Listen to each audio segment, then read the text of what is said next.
কোটি মানুষের আকাঙ্ক্ষা পূরণের অবকাঠামো পদ্মা সেতু নির্মাণের কারিগরি ও প্রাকৃতিক প্রতিকূলতাকে পেছনে ফেলে ২ বছর আগে এই দিনে খুলেছিল দক্ষিণের দুয়ার।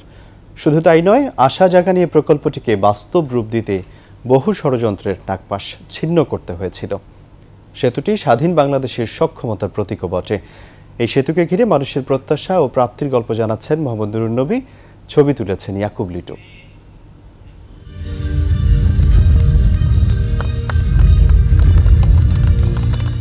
স্বপ্ন এবার হাতের মুঠোয়। সুইচ চেপে পদ্মা সেতুর ফলক উন্মোচন করলেন বঙ্গবন্ধু কন্যা শেখ হাসিনা। ২৫ জুন ২০২২। দিনটির এই চিত্র বাঙালির মানসপটে অম্লান হয়ে থাকবে বহুদিন। ৬.১৫ কিলোমিটারের সেতুর চালু বাঙালির মানমর্যাদা পৌঁছে দিয়েছিল অনন্য উচ্চতায়। দীর্ঘ সময়ের অচলায়তন ভেঙে এক সুতায় বেঁধেছিল একটি সেতু। সেই রোমাঞ্চকর গল্প এখনো আলোচিত হয় বয়োবৃদ্ধ সহ সবার মাঝে। আগে কোনোদিন চিন্তা করছি নি এত সুযোগ হইব, তো আল্লাহ সুযোগ করে দিয়েছে। আগে লাগলো ৩ ঘন্টা, এখন থেকে ৫ মিনিটই। পার হইতে পারতো না, লোক পাইতো না কি করতো, কান্দাকাটি করতো। তাগুলিকে সুযোগ সুবিধা অনেক বেশি হয়েছে। শুধু যাতায়াতকে সহজ ও নিরাপদ করেছে এজন্য নয়, এ যে অর্থনৈতিক মুক্তির অন্যতম জিয়ানকাঠি। বড় প্রতিবন্ধকতা, যোগাযোগ বিচ্ছিন্নতার অবসান করে সহজ করেছে দক্ষিণ পশ্চিমাঞ্চলের ২১ জেলার মানুষের পথ চলাকে। পথ দূরত্বের সময়ের ব্যবধান কমেছে কল্পনাতীত। এখন আমরা পদ্মা সেতু দিয়ে অনেকটা ভালোভাবেই যাচ্ছি। ১৫ ঘন্টা ১৬ ঘন্টা লাগবে, এখন তো অল্প যাইতেছে। আমরা এখন যদি ঢাকা যাই, দিনের মধ্যে যাইতে পারি। আগে তো খুলনা থেকে যারা যাইতো তারা চিন্তাই করতো না যে কিভাবে যাবো এত দূর, এত ভোগান্তি পার হয়ে। একটি রূপান্তরের মধ্য দিয়ে যাচ্ছে অর্থনৈতিক অগ্রযাত্রার পথ চলা। মানুষ সরাসরি এর সুফল ভোগ করছে। ঠিক এখনই এই সেতুর প্রাপ্তি কিংবা মূল্যায়ন করা ঠিক হবে না মত প্রকল্প সংশ্লিষ্টদের।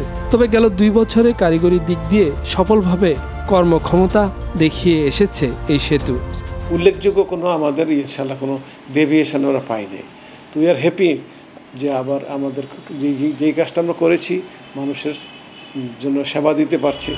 অর্থায়ন নিয়ে মিথ্যা অভিযোগে বিশ্বব্যাংকের ষড়যন্ত্রের নাগপাশ ছিন্ন করে নিজস্ব ৩০,১৯৩.৩৮ কোটি টাকার সেতু বানিয়েছে জাতি।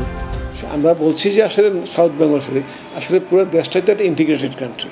এটার জন্য ধরেন আমাদের বন্দর ঠিকমতো কাজ করছিল না, মানুষের ওখানে কলকারখানা হচ্ছিল, যে উৎপাদনের জন্য যেই জিনিসগুলো দরকার সেগুলো তো এখন আস্তে আস্তে গড়ে উঠতেছে। এটা হয়তো একদিনে পরিবর্তনটা আসবে না।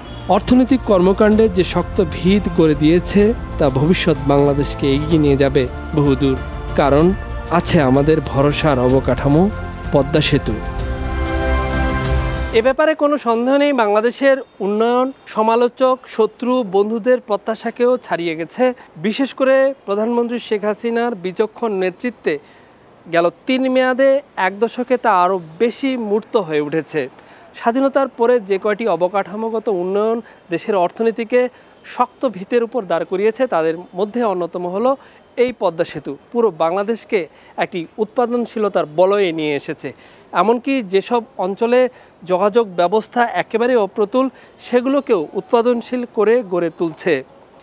এই পদ্মা সেতু বানানোর সার্থকতা তখনই আসবে যখন এর সুফল পরিপূর্ণভাবে বাংলার মানুষ ঘরে তুলতে পারবে। মোহাম্মদ নুরুন নবী, ২১ টেলিভিশন, মাওয়া, মুন্সিগঞ্জ।